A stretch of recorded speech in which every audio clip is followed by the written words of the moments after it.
काय करेल तो मारूनच टाकेल ना, मारून जरांगे टाकेल ना. त्यापेक्षा काय, ओबीसी समाजाच्या हक्कासाठी लढताना आमचा जीव गेला तरी चालेल. जीव घेणारा कोण आहे तर आम्ही चिठ्ठी लिहून देऊ, जरांगेला फाशीवर चढवा म्हणून. आमचा जीव गेल्यावर पहिली फाशी त्याला द्या, तो आमचा जीव घ्यायला सांगतो ना, तर सरकारने त्याच्यावर कारवाई करेल, गुन्हे दाखल करतील आणि करतील ना, चढवतील ना फाशीवर. तसंही काही गेलंच आहे. 8 दिवसांनी 10 दिवसांनी बिमारीचं सोंग करतोच तो. नवीन भिडू भेटला आहे, तलवार आणि याची भाषा करतोय, यांना दंगली घडवायचं असं तुमच्यावर नाव घेऊन आरोप केलं. अरे नवीन भिडू काय, मी काय पाल बोलतोय?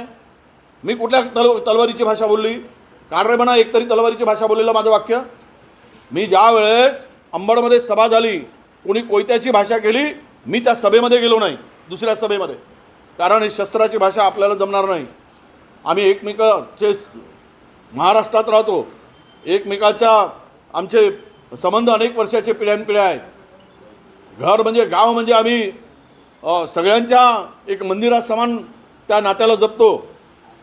ह्यामध्ये एक तरी शब्द मला दाखवा की विजय वडेट्टीवारांनी कधी तलवारीची भाषा केली काय, कधी बंदुकीची भाषा केली काय. आम्हाला अजिबातही जमत नाही.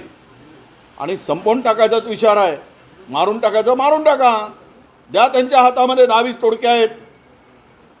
टोडक्यांचा समूह असेल तर AK-47, मी कालही बोललो, पुन्हा काही ॲडव्हान्स बंदूक असतील तर देऊन टाका, उडवायला सांगून टाका, मग तुम्ही जिवंत राहा एकटेच. हे जे पद्धत आहे समाजाला भडकवण्याची, हे बंद केलं पाहिजे जरांगे पाटलांनी. हक्क मागायचा आहे तर तुम्ही न्यायिक मागा, आम्ही मागतोय लढून. तुम्ही मोर्चे काढले, आम्ही मोर्चे काढतो, त्यात काय मोठा गोष्ट आहे? आम्हाला आमच्या अधिकारासाठी लढण्याचा अधिकार नाही लोकशाहीमध्ये.